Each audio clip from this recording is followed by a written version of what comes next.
I personally believe that if you have knowledge, because of the amount of technology that's been embedded into our society and what we've done, especially here in America, we have the ability to.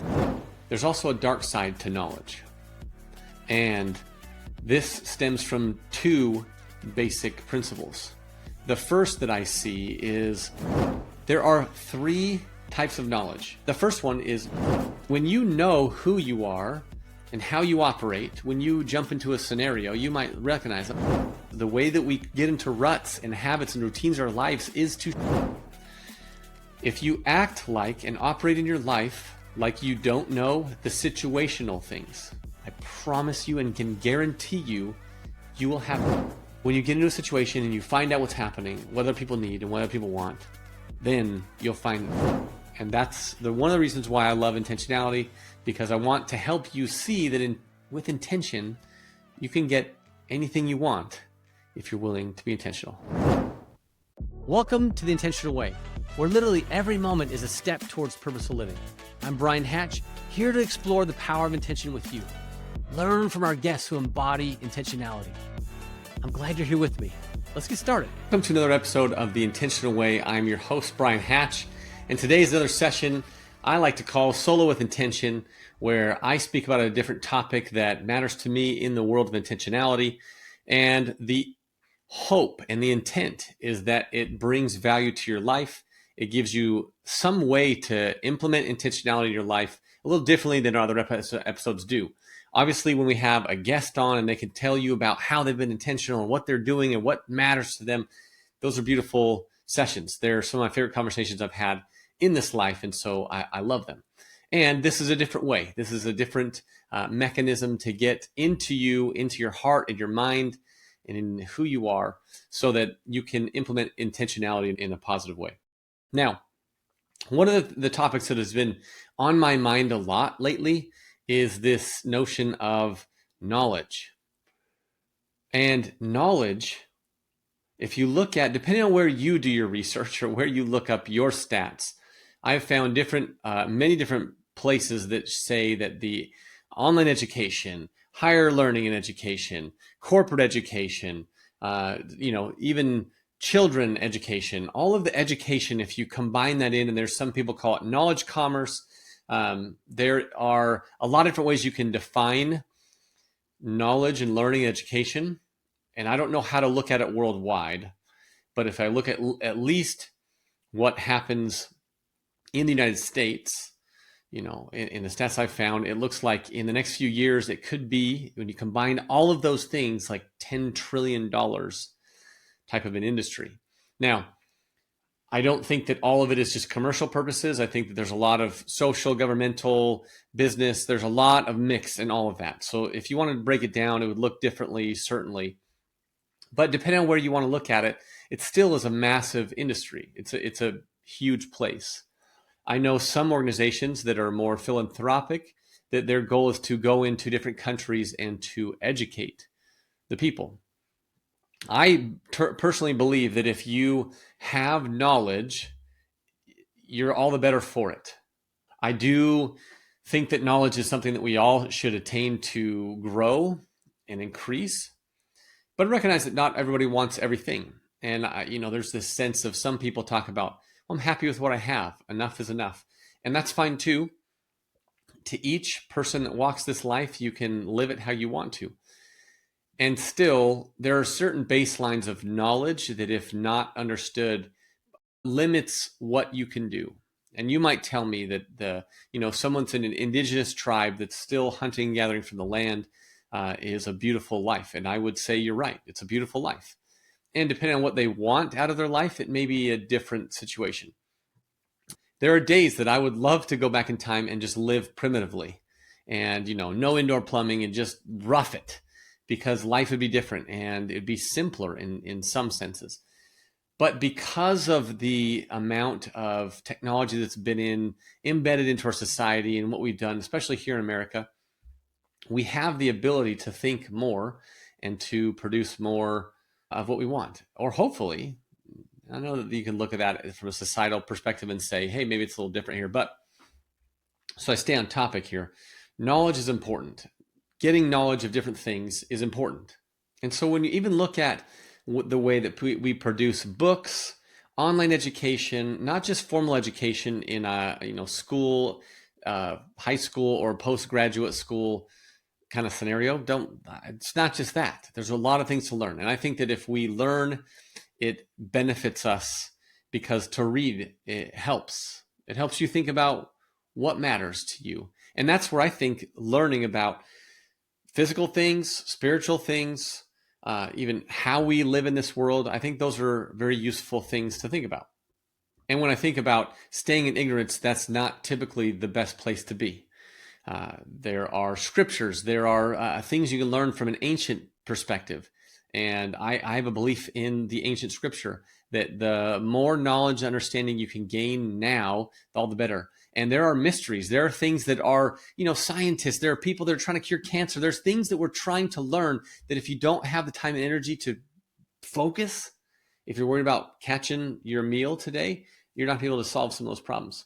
And so I think that it just goes to show that we should work to learn more.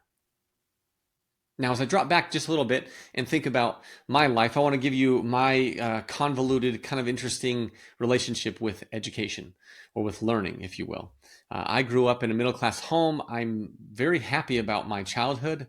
I don't look back with disdain. I had everything that I could want, that I think that I wanted. And I knew that I wasn't poor, and I knew that I didn't have everything. I had friends that had boats and cool stuff. But I didn't feel like, man, my life is a bummer. I thought, man, life is great. I got to go on vacation with my family, got to do some cool things with my family. I love that. And so as I grew up, I lived in a system. And my parents taught me that it's important to get an education. And not that everything in education was easy for me, but education wasn't supremely difficult either. I feel like I excelled in that realm of my life. I got good grades growing up. I was an honor student, but I'm not your valedictorian. I didn't also get C's. I knew how to get it done in the classroom, which is good.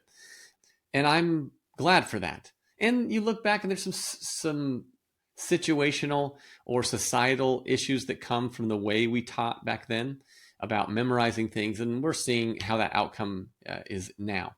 But either way, schooling wasn't a huge challenge for me. And I played sports and I did some fun things, and I worked hard and I contributed, but I wasn't your number one star that's going to go to some Ivy League or Division I athlete school. And I, wasn't a guy that was sitting on the bench typically. And so, I fit into that mold and I learned some things. And then after high school, basically after high school, I was always in some kind of education. I was always going to a community college, even while I was working. And then even in my married life, when we were first married, I was still going and getting an education. I finished a bachelor's degree, and I was taught that if you finish a bachelor's degree, that's good, and a master's degree is even better. And so I did both of those. I got my bachelor's and my master's. I actually even left working with somebody that even today is probably one of the most successful people that I know that doesn't have a worldwide audience. He's just pretty normal guy, but he's making some great money and he's done some great things in his life. I left work with him because I thought the education would be better for me. And so I did that. And I got my MBA. After I got my MBA, I have not had a single person ask me for my credentials.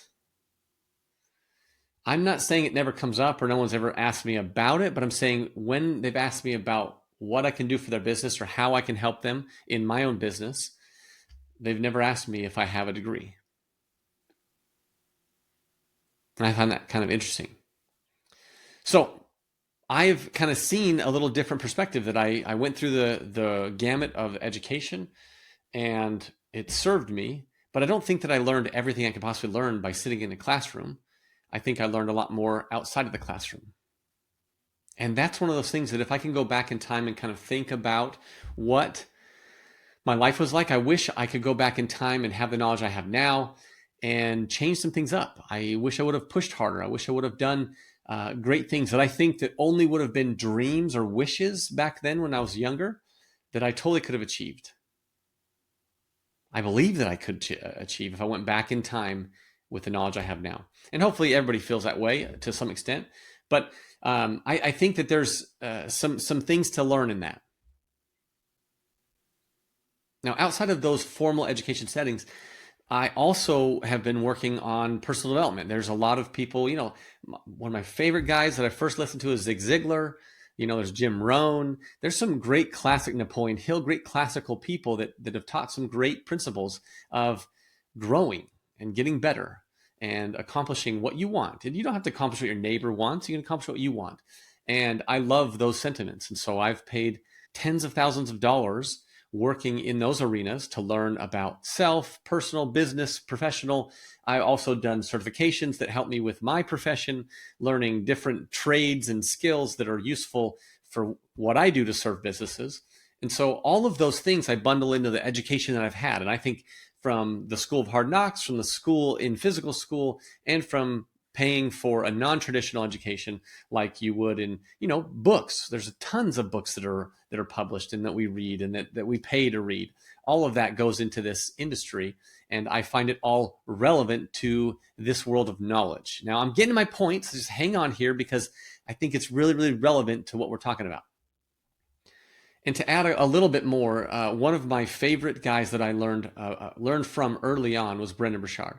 I have his books. I know him personally. He's a great man. And one of the things I love most about him is what he teaches, he also lives. While I don't believe him to be a perfect man, I certainly have seen how he lives behind the scenes, behind the spotlight of the crowd, and he lives what he teaches. And I love that about him. The other guy that I would definitely denote that I think is worth looking up, and I'll make sure you guys can get to both of these guys in the notes here on this episode, but the other one is Brandon Craig. Brandon Craig is a guy that doesn't study the knowledge so much. That's epistemological. That's the study of knowledge, and that's a beautiful thing. Brandon Craig preaches and teaches the study of being. And I love what I've learned from him. I highly recommend, if you're interested in just the words I just said, that you go check him out and learn from him as well. But those two individuals have made a huge impact in my life, and I'm grateful that I have a relationship with them in some way, shape, or form, and I just love what I've learned.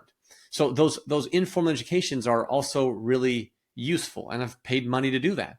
Now, I would be remiss if I didn't explain another teacher that I've had in my life. And while this podcast, this episode, this show is not overly religious, we do talk about religious things. I believe in God. God has been a teacher to me my whole life, and I have felt his presence, and I've felt his push, and felt his hand, and felt his voice in my life in different ways that are undeniable for me. And I'm not saying that anybody else has to have that same conviction as I do, but that is how I interact with him in my life. And so God has taught me these things around mysteries and things that are not so easily found in the world. All of these things wrap in this wonderful world of knowledge. Now, I want to dive into a little bit different caveat here in this section of our episode, because while all the knowledge that I could gain, I think we all should be gaining, there's also a dark side to knowledge. And this stems from two basic principles. The first that I see is the knowledge that turns into egotistical or narcissistic behavior. When I think that I know everything there is to be known about a fact or an industry or a thing, then I become elevated above all you. And I think that that is a dangerous place to be. I think that it's relevant to learn as much as you can. And yes, there are things that you know that I don't know. There's things that I know that you don't know, certainly. But that doesn't mean that we're actually on different levels or that someone is superior to the other. And that's where I think knowledge easily, you can see this. This is not something that's hidden behind the scenes. You can see this in the behavior of some of these professors in colleges that operate as if they are God. They are the wisdom of the world. And I think that it's something that we need to be very careful of in our own individual lives, to not let knowledge become this egotistical, like, look how good I am and that I'm above you, that I know more than you. We elevate people in a way that's like that. And I'm grateful for people that are willing to stand on a platform and share what they know. There are people that I follow. There are podcasts I listen to. One of the podcasts I listen to often is a quote that every time she ends an episode, she says, a quote by William Shakespeare, and says, "Knowledge is the wing wherewith we fly to heaven." And so gaining knowledge is good, but when it becomes egotistical or narcissistic to where I am the arbiter of all truth and therefore no one else can have it or know it, I think we get into some really strange waters that ruin societies, ruin communities, ruin families, ruin individuals. And I'm not for anybody in that category. And I recognize that in myself, those things can exist as well. So I don't look outward and say, you guys are all narcissistic and you guys are all the egotistical. No, there are times when that's happened in my life that has plagued me. And so it's looking at those things and saying, yeah, I don't know everything, but that's one of the dark sides. Speaking of intentionality, what is your intention for listening to this episode? Are you simply passing the time, or are you here because you truly want to improve something in your life? The way we act is a direct reflection on what matters to us. So right now, while you're here, take a quick moment and rate this episode, or leave a quick comment. Pulling your thoughts into words is powerful, and it turns passive listening into action. When you act on your intention, that's where change happens. Your rating, your comment, your share, they're not just clicks. They're a signal that what we're building together matters, that conversations like this deserve to grow. Each action helps this message reach more people who are looking to live intentionally. And here on YouTube, tapping that like button, commenting below, or sharing this video with someone who matters to you is telling the algorithm that intentionality is worth spreading. It takes just a few seconds, and it creates a bigger ripple effect than you might realize. I created this show because I wanted to help people find their way, find the intentional way. The other dark side of knowledge is where it comes to bias. Now, it's related to the first principle that I talked about on the dark side of knowledge, but it's when you learn so much about a certain topic, and then therefore this category of people or things now is labeled X. And so when you meet somebody that might not actually be the label of X, you might bundle them in with X and treat them like X when they're actually a Y or a Z or however you want to define that. They're actually something different. And so that becomes a cognitive bias. This happens all the time. We all have these. We all have bias in our life. Everybody does. I don't care how good of a person you are, how kind of a person you are biased in some way, shape, or form. And knowing that and understanding that can help you prevent some of this dark side of the knowledge, right? But having a bias will lump people into a certain category or bucket. So when you meet a new person and they also like this thing and you bucket them with all the other people that you've ever experienced in your life that do that thing, now you don't listen to the other parts of their life that are really fascinating or that are elevated from where you are technically, because they know different things that you don't know. So I found that those are the two dark sides of knowledge that I think that are really important that we keep in mind as we get to the meat of what this episode really is about. Stick with me. This is really important. And here it is. There are 3 types of knowledge. Now, I'm not saying that I have an exhaustive list of the 3 types of knowledge. I'm saying this is how I observe knowledge. And I think that if you see it this way, it can at minimum be useful to you. I'm willing to take criticism or other comments that like, oh, there's other types of knowledge. That's great. List them and comment on this episode if you have a different type of knowledge that I don't go into. But the first one is knowledge of information. This is knowledge of history, knowledge of things, knowledge of what's happening, knowledge of how to do something technically, how to build a house, how to build a car, how to do some hair. It's the knowledge of information, of facts, of figures. And this is useful. This knowledge is useful. And I've already kind of alluded to the fact that it's what typically we look at. I mean, from the books we read to the programs we take to the education we have, that's typically the knowledge. Sometimes it's theoretical, but it's still knowledge that you're gaining of information as opposed to any other way. That's the first type of knowledge. The second type of knowledge is more awareness of being. And that's the ontological approach that I talked about with Brandon Craig.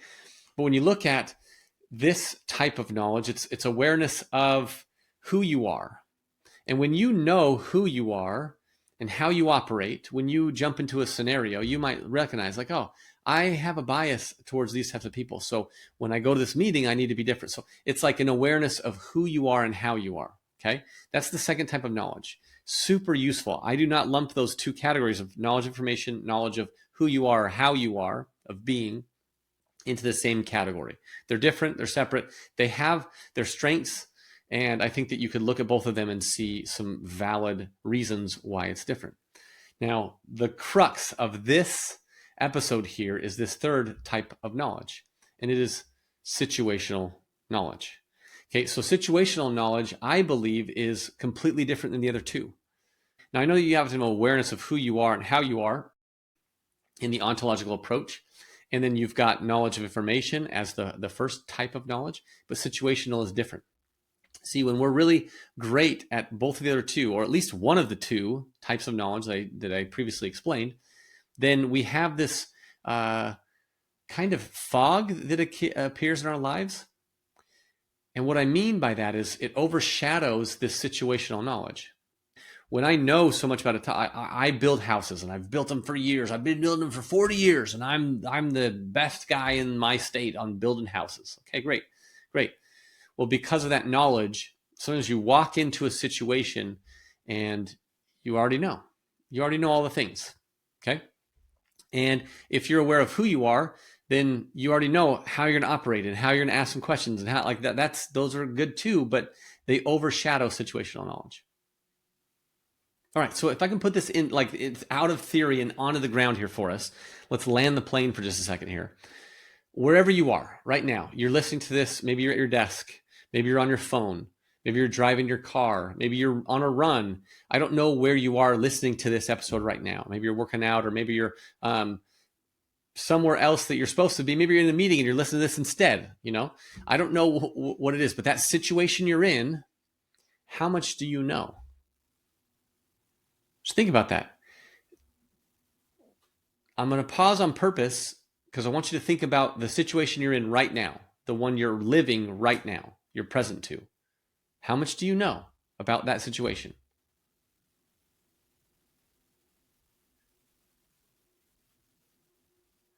My premise is that you don't know that much about the situation. You might be at the gym. You might be running on the road, okay? If I think about when I go out for a run, I'm running on a road. I know that my feet are on the ground. I know there's some plants I'm passing by and some cars and some houses and some, I know those things, right? Like that is knowledge about where I am. But the situation I'm in, I don't know that much about. I know what I know, but I don't know a lot. And even if you're in a room alone, think about this. Okay, I'm going to put this into context a little bit. If you are in a room right now alone, okay, no one is around you. Okay, let's say you're at your house, okay? No one's around you. How much do you know about the situation you're in? You don't know if there's a missile coming to your house. I hope there's not. You don't know what's happening in the electrical wiring around you. You don't know how that wiring is actually propelling the fan above your head. You don't know how all of the components, your computer is still working. You don't know all of those things. Even if you're in a room alone by yourself, you don't know the whole situation. Especially if I take it out like you're at home, you have neighbors, and maybe you're on a remote place, but most people that live in suburban areas, within 100 feet, there's probably another human being. Well, if that other human being is creating something that, like an explosive or something that is detrimental to your life, that could alter your whole life. You don't know about it. You have no idea. I think if you were aware of everything around you, you would freak out. I would, to know everything now. That'd be crazy. But now let's exponentially drive it up. Let's say you're sitting in a meeting with 5 other people, or you're sitting on the couch with your family, just talking, not watching TV, but just talking. Okay. That exponentially decreases the amount of things that you actually know about the situation. And you might be asking, why does this have anything to do with intention? I'm getting there. Just hold out here with me, okay? So now you're in these situations where you don't know. But we have all of this knowledge in our brains, actually, the synapses, the way that we get into ruts and habits and routines of our lives is to not think about things that we couldn't take on. And so we operate in these situations as if we know. So if you're operating in a situation where you think you know, do you see how that might be detrimental to the outcome? You could be super knowledgeable in the first two types of knowledge, but situationally, you're pretty unaware. Knowing that you're unaware or unknowledgeable about the situation is part of intention. It's part of intentionality. So, in each of these scenarios, I think I've done a good enough job explaining the fact that wherever you are, you probably don't know everything that's going on. You don't know about how many bugs are by you. You don't know how many spiders are above or below or around you. You have no idea. You don't know. So what do you do about that? Okay. Now, this is the crux of where the situational knowledge comes into play for intentionality. If you act like and operate in your life, this is a little more of the knowledge of being, like you don't know the situational things. You might be a very smart individual, but you don't know what's happening in the situation. I promise you and can guarantee you, you will have better outcomes in your life, better experiences in every situation if you operate like you don't know what's happening in the situation. And how you do that is you be curious about the situation. Okay, you walk into a scenario, you're walking into a meeting, there's 5 people in the meeting, and 3 of them you can tell are pretty upset. Just by body language, you can tell that they're not happy. A couple of them are on their phones. Like the knowledge of information is already running rampant in your mind. Oh, well, that person's not happy. They're not going to contribute to this meeting because of it. You're already doing those things in your mind, whether you're thinking about them negatively or not. You're just thinking about them. It happens. Okay. So now you operate in that scenario like oh, this would be a crappy meeting because no one's engaged, right? Well, if you go into that same thing and say, I don't know what's happening. I don't know what's happening in these people's lives. Then you get curious about what's happening in their lives or in what brought them to the meeting. Even if you were the one that made them be in the meeting, even if it's a family meeting, this is just your kids and your spouse on the couch talking and you want to talk to them. Okay. If you operate like, I don't know why they're here. I don't know why they would want to be in this meeting. If you do that, you'll get curious and you'll be motivated automatically to start finding out what's going on. Okay. So the intentional foundation here is that you walk into every situation that you have with this understanding that you don't know what situationally is happening. It doesn't give you any room to be depressed about how smart you are, because we're not talking about the knowledge that you have about the information. You might know of the information that we're in a meeting to talk about this problem. Okay, you know that information, and that's important that you know that information, but you don't know the situation you're in. And so if you approach those things with curiosity, you'll see something different. There's a time when my child was in the bathroom and this child was playing in the water. No one else was paying attention. My wife and I were both working with other children on different things at the time. And so this child was unsupervised. That's okay. It's good for children to be unsupervised sometimes. But this child was taking water and literally cupping and throwing it everywhere in the bathroom. And so as I got to my senses and heard water in there and decided to go in there, I found out, and there was a lot of water. I mean, maybe a half inch of water on the ground, lots of water. And I thought for a moment that I knew what was happening. You disobedient child, you didn't know. Why would you do this? You know you're not supposed to do this. We have actually talked in my family that like the sink and the faucet are not a water playground. So it's not new information. But I thought that in that situation, I knew. And very quickly, after about 10 seconds of like, what is happening? I could calm myself down and realize that I don't know the situation. And even you heard me explain the situation. My wife and I were both dealing with other things. And so this child was unattended. And so this child went to do something fun. And when I got in this child's head and asked the questions, hey, what's going on? Why are you doing this? Where did this come from? Why did you think this was okay? Like all the things in a non-angry state, that child helped me clean up really easily, without a frown, without a stress, without tears. It was just, okay. Oh, okay. I won't do this anymore.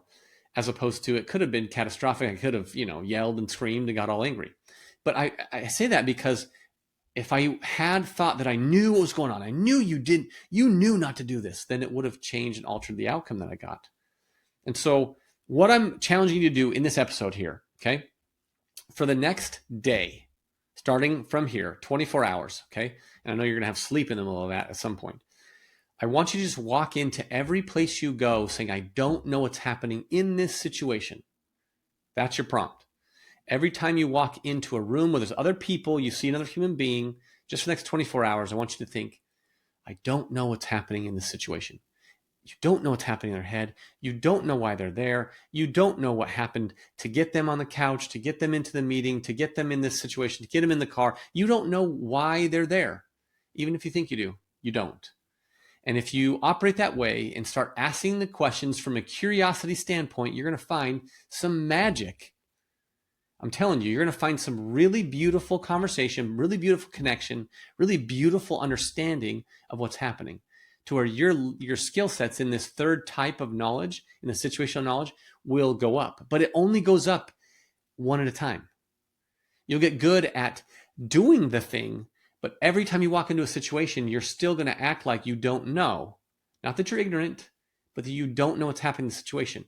And therefore, as you keep working this muscle, this intentional muscle of situational knowledge, the process to gain it, then you'll be good at it. And then you'll go into every situation and say, I don't know what's happening. I'm going to learn what's happening. And you're going to ask the questions and find out. You'll be the last one to speak. You'll be the first one to ask questions. And you won't automatically start oversharing and telling all the things that you want to tell people about your day because they don't care. But when you get into a situation and you find out what's happening, what other people need and what other people want, then you'll find that they're going to move mountains to help you with what you want. And that's one of the cool things about intention is you get intentional about situational knowledge, you'll get things that you want out of life without needing to be a forceful individual around it. So I know we've talked a lot about these three different kinds of knowledge, but I hope that you've gained some understanding that there's different ways to look at knowledge. And while we can all go back in time and say, I wish I would have, or I wish I did, or I wish I knew this thing, you know now, and you know enough that you can be great at situational knowledge. And here's my last call for you, call to action, is that when you've completed the 24 hours, just please leave a comment wherever you're listening to this episode of what you did, of what you learned in those 24 hours of you going into every situation saying, I don't know what's happening in this situation, and learning. What was the outcomes? What happened at the end of that? Because I believe it's going to change your life. And that's one of the reasons why I love intentionality, because I want to help you see that with intention, you can get anything you want if you're willing to be intentional. Thanks again for being here for this episode. I'm Bryan Hatch, and I will see you soon.